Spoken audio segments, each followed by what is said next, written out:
Toothache, when it strikes, is agony. It's a pain that feels inescapable, throbbing, all-consuming, anger-inducing. This, accompanied by a fear of what the dentist might find when you sit in their chair. Well, if you're lucky. Because since the pandemic, in some parts of the country, there have been longer and longer waits for NHS dentists. And amongst certain communities, life can mean it's too difficult for people to register. Perhaps they're homeless, struggle with mental health or disability, or they work at sea. There are plenty of horror stories of people trying out DIY dentistry and extracting their own teeth. The results are not good. But there is hope, in the form of a mobile dentist van. Largely staffed by volunteers, this swashbuckling team of dedicated field dentists roam the country, going wherever the need is greatest or the council's pleas are loudest. Dentaid is one of several charities that have stepped into the gaping cavity left by an overstretched NHS. Today, we join their van in Hastings, hearing stories of those who clamber inside. I'm Grace Dent, and this is The Untold. Our producer, Eliza Lomas, is in Hastings. The dentist van is parked up outside a homeless centre, which is appropriately called Sea View. From here, you can just about see the waves crashing onto Hastings' shingle beach. It's one of those blustery seaside days when the rain keeps changing direction and you can taste the salt in the wind. This week, the dentist van has been journeying along the southeast coast, from Southampton to Eastbourne, Folkestone, and today, Hastings.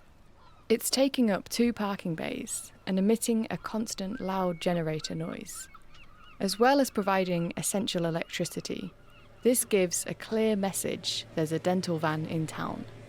The volunteer dentist, Natalie, shows me inside the van. So I'm just making sure that the surgery is set up, that we've got all of our computer systems online, because we have patient notes, we can take x-rays as well, so making sure everything's all working, so that when the patient is ready to get on, we literally can just go ahead and get cracking. It's a typical dentist setup. The dental chair with overhead light is centre stage. Around the sides you have essential equipment like the x-ray machine, We have our emergency drug kits, our defibrillator. the cart with filling drills, mouthwash, various tools, We're taking teeth out, it's all from that cupboard. We're making dentures, it's all from that cupboard. and the lockable cupboards have labels like Soft Flex, Rubber Dam, Imp Bite. Drawers are beautifully organised, but that is all Claire's credit. To secure an appointment, patients need to put their name on a list the day before. It's now 9:30 a.m. and the list is very much full. Someone is already waiting. He's tall, bearded, and wears a long red puffer jacket. He looks like he's in quiet agony. When I ask to chat to him, he politely shakes his head. The dental nurse, Claire, tells me he needs all his teeth extracted today. No wonder he can't speak. Next in the queue is Jamie, who is up for chatting. When was the last time you saw a dentist? Wow. Probably about 2012. That was it. I'm one of them. I'm a scaredy. I only go when I'm in excruciating pain. I try to avoid, but yes, I need to see someone now. I understand. Do you have any problems with your teeth at the moment? Yes, I do. I have a half-made root canal. So really, I've got a massive metal in my mouth with no cover. And where the other part of the tooth decayed, it's made the metal part all jagged and sore. Jamie shows me the culprit. The tooth looks like a tiny jagged rock from Hastings Beach that somehow landed in his mouth. In other words, very painful. I'm on so many medication, I don't feel it, because really where they drilled that out, there's no nerve as such, but when something's in there, your tongue naturally just keeps getting scratched and cut. And when you're eating nice meals, sometimes it feels like you just keep tasting metal.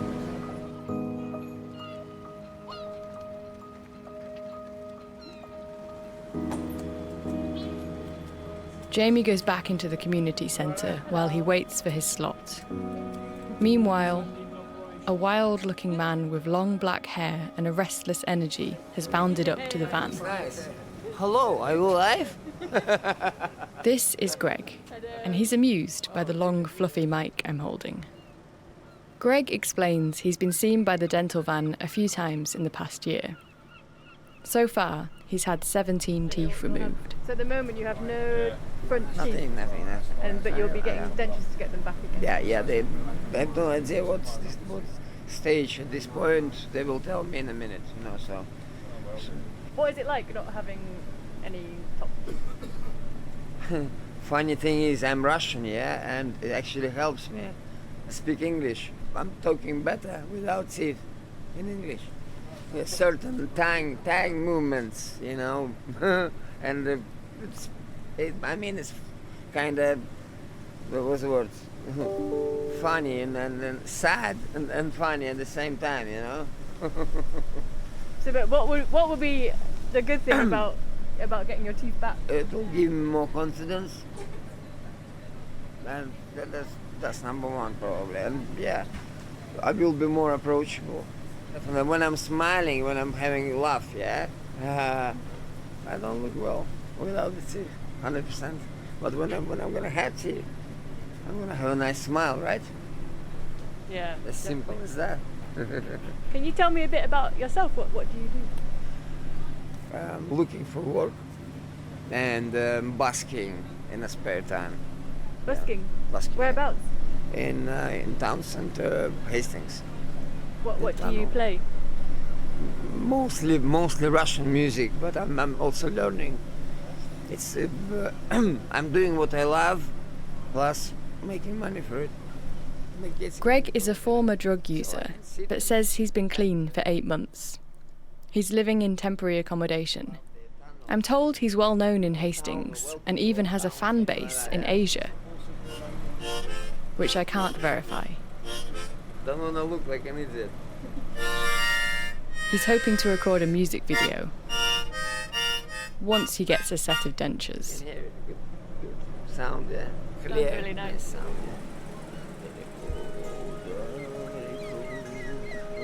As Greg wanders off, I overhear Nick, who's distressed that he didn't get his name down in time for an appointment. Everyone. Just trying to get on the NHS again. I came yesterday because I thought it was yesterday. Someone told me it was yesterday. Okay. So I was. Nick is evidently in extreme pain. He winces as he speaks. Your situation? Yes.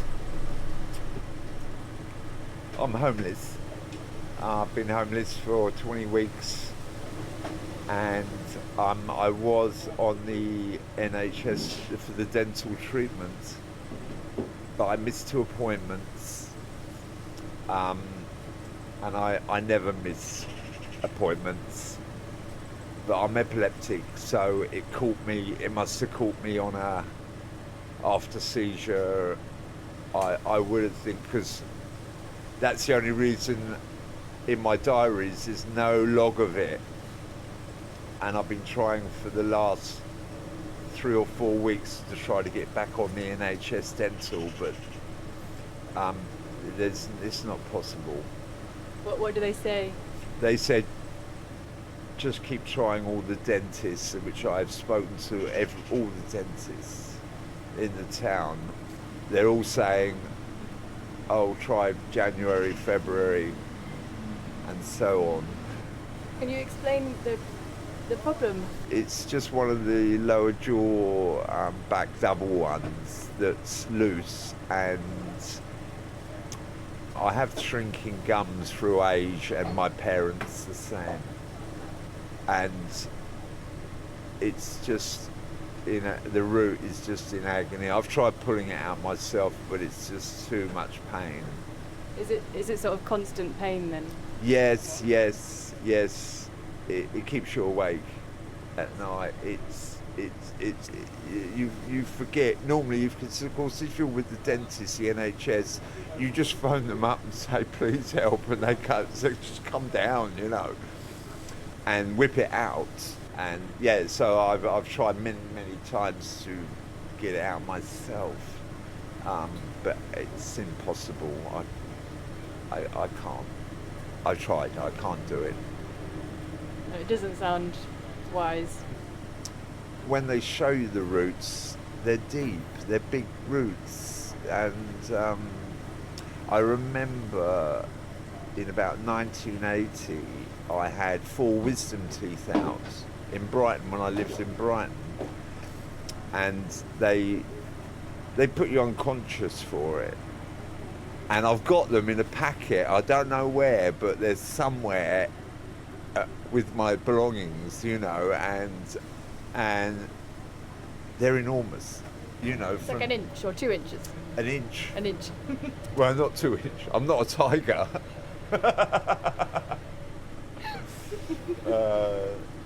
And can you tell me, like, what effects it has on your life? It sort of like takes over. It gets you down, you know. When you're homeless and you're trying to find somewhere to live, that's one big unit in your life, and of course you have these other things, but also making it a bit problematic, you know. One of the dental team, Jill, comes over and talks to Nick. Do you think Nick will be able to be seen today? I really hope so. I'm just going to go in a minute. She's trying to find a time for him to be seen. Oh, well, I've just got my fingers crossed in my pocket. We're halfway through the day now, but there's no time for lunch break. The team work non-stop with back-to-back appointments all day. Hello everyone, I'm Jamie. Jamie re-emerges from the community centre for his appointment and heads inside the A few van. years ago, I had a bad tooth at the bottom here. He tells Natalie about his root canal with no crown that's scratching the surface of his tongue. There, and I've got a half-bodged canal. That never Natalie got. takes an X-ray of his mouth. I'm just going to take an X-ray. As she studies the image, Jamie talks about his past. I spent He tells me many that he years worked in removals working for most of for his big life, Major companies in London. packaging up people's belongings when they moved I did that abroad. in the end, and it was very lucrative for me, but very unrewarding in the end with the illness. But I loved it. I couldn't help it. I absolutely enjoyed my work so much. I love meeting people. I love going to all different properties. I've been in some of the biggest mansions you can think of, and castles and all sorts. Lovely. What happened? Did you have an injury then? Or? No, it's just arthritis. They say it's hereditary, and I can't think of a family member that suffered. So I don't know. It was just something that's come to bite me from 2014. And it stopped you being able to work? Yeah. Look, like if I'm walking around in the supermarket and put bags in my hand, 3 or 4 bags, by the time I'd get home, your fingers would just go. Jamie tells me he moved to Hastings a few years back, but 3 weeks ago his relationship broke down and left him homeless for the first time in his life. He sleeps in his car or on a friend's sofa whilst trying to find somewhere to live. Natalie comes back with the results of the X-ray. So actually, the X-ray shows that's the big silver filling there. I'll show you in a bit, but it doesn't have any infection with it, Okay, cool. which is good. I can certainly patch it up so food doesn't get stuck around there anymore. But he does need a cement filling, Yes, yeah. I've had one of them before. Yeah. a simple, straightforward job. So Claire's just mixed filling material for me, so I can repair these teeth. Can I have a swallow, Jamie, actually? Before I do Thank that. you. It's all right. That's Jamie's tooth fixed. He leaves with a big smile on his face. Thank you. Oh yeah, thank you. Thank you very much. How does it feel now, your tooth? I can feel what she's done already. I can feel that she's done a repair job for me, and no more scratching my tongue on something sharp. Yeah. And what good advice they give in there too. Why do you think it is important for this sort of dental van to come out? Well, because it's all about well-being. As I say to some of the people in there, if you've got a list of things that you need to do, your health is your most important. Make sure that you see and get checked by nurses if you need that. Make sure you sign the Seaview notice to join on to the dental aid van. That's half a battle already. Whereas if you're ill or you've got toothache and stuff like that, and then you still got to think of your homelessness, it all just adds too much pressure. As I hear from those like Jamie in need of the dental van's services, I'm building a picture of how something so simple, like a filling, can have such a big effect on someone's quality of life. It can mean the difference between soft and solid foods, between an unhealthy and a healthy diet, between living in pain or living pain-free. These are some pretty fundamental needs, and if they're not met, life can quickly start to feel unendurable. Greg, the busker, is next into the van, and meanwhile, Nick is still waiting, in agony.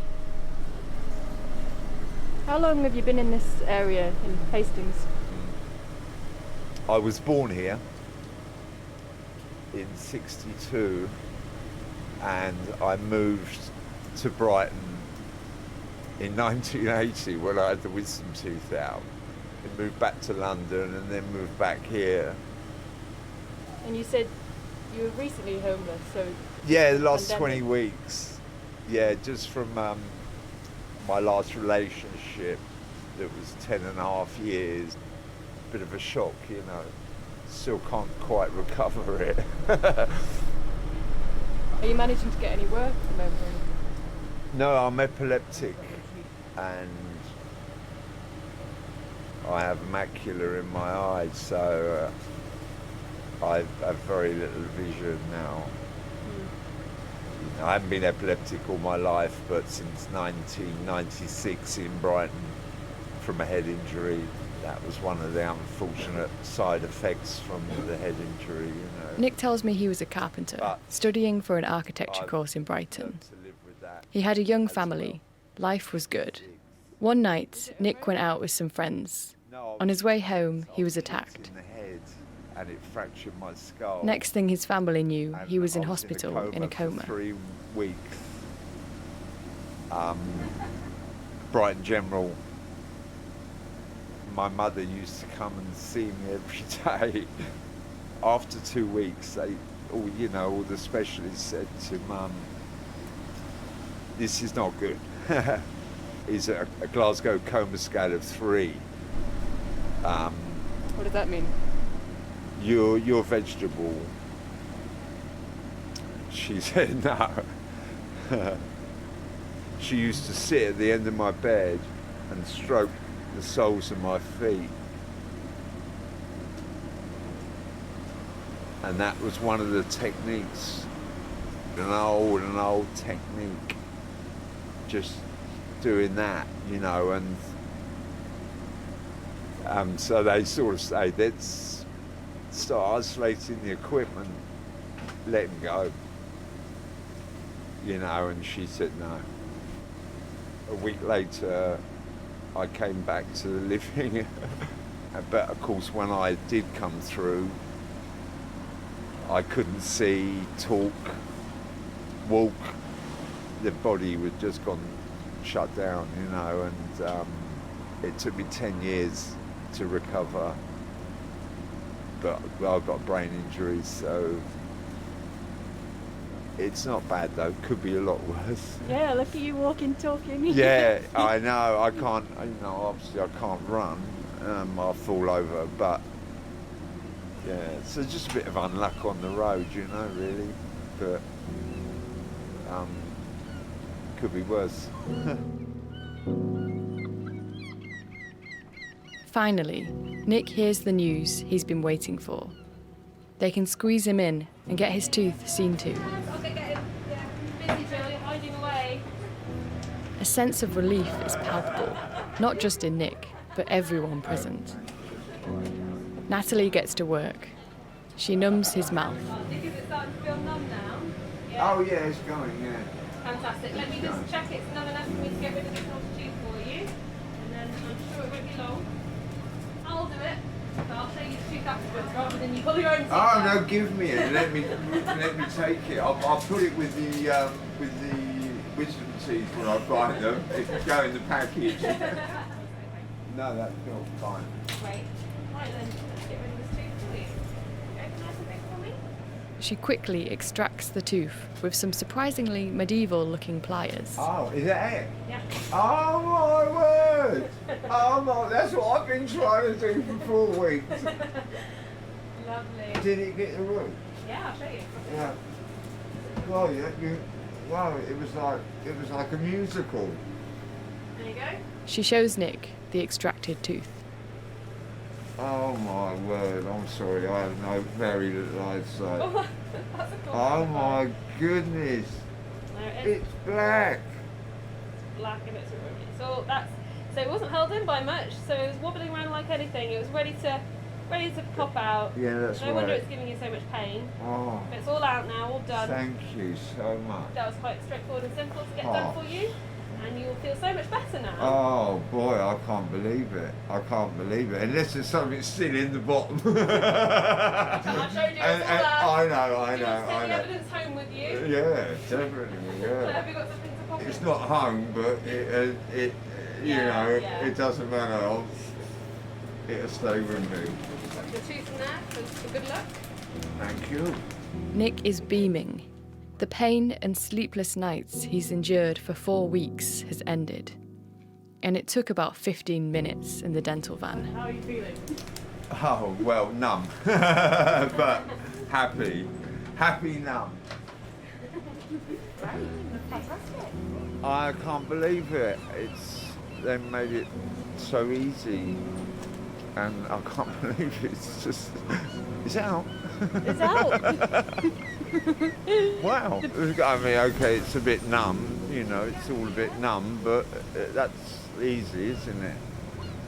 So it's not a problem. Not a problem. I say to But Nick yeah, I'll many catch up with thanks. him in a couple of weeks. The sun is drooping in the sky, and the team are seeing to their last patient. Afterwards, Natalie and I head into the community centre for a chat before she makes her way home. She tells me that meeting her first homeless patient in hospital had a big impact. Was when I worked in an emergency walk-in clinic, and this chap had walked in and he'd tried to see 3 of the dentists before coming to the walk-in clinic, and each dentist had refused to see him. Why? He told me this was because either they said their NHS list was full, or that he had to pay and he didn't have the money to pay, or they said that they just didn't want him being in the practice. And he's in a lot of pain, but he was trying to get his life back together. He had a drug and alcohol addiction, but he was engaging with services, but what was really stopping him from engaging fully is that as soon as he was coming off his drugs, toothache would come back, and so that was really stopping him from engaging fully. And so all I did was take a tooth out for him. And then he said to me, now you've done this for me, I feel like I can go and properly sort my life out, because now I'm not going to have toothache, and so I can sort my addictions out, then I can sort my housing out, then I can get a job, then it gets me off the streets. So I realised the impact that you can have for this specific patient group. And so, yeah, I say it opened my eyes to things a little bit more. I felt I was very a bit of a naive beforehand, but I felt like I wanted to get something back. And so I thought the best way of doing that is to use the skills that I have professionally to be able to address the need that this population really, really does have. Yeah, that's why I felt like I wanted to keep doing this, because it's not complex dentistry. It's things that everyone should have basic right to. It's basic healthcare. Why do you care so much about it? I think it's just being non-judgmental, and from experiences treating these patients, I can see that actually oral health really matters to them, and you can be in practice and do a few fillings for your patients, and that's important. But actually, for someone, something as simple as just giving them a checkup and being nice to them, and it's not necessarily the dentistry that we do on the van, it's just treating everyone like a human being on the van, and that's, I think, what actually makes the real difference and what people appreciate.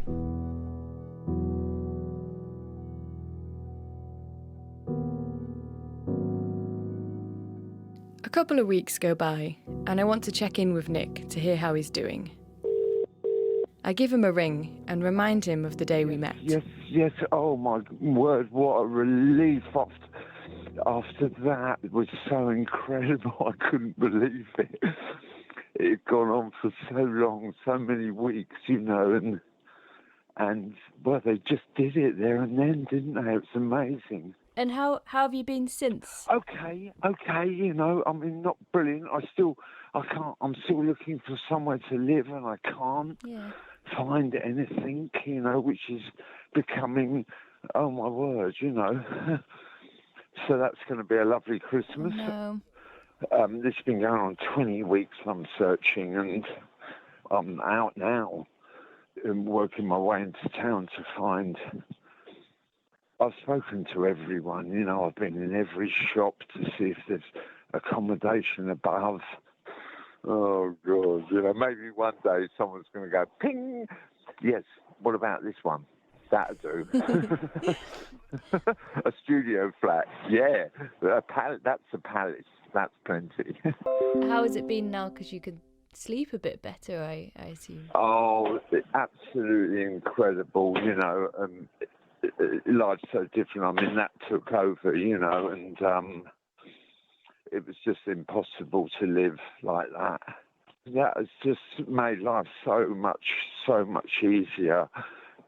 Still need other dental things, but it's not like that, you know. It's not in all that pain.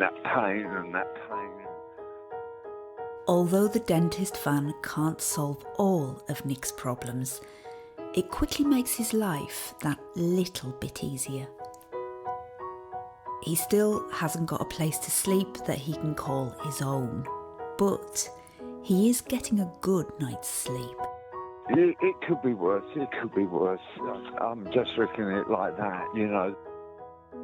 There's going to be a light at the end of the tunnel sort of thing.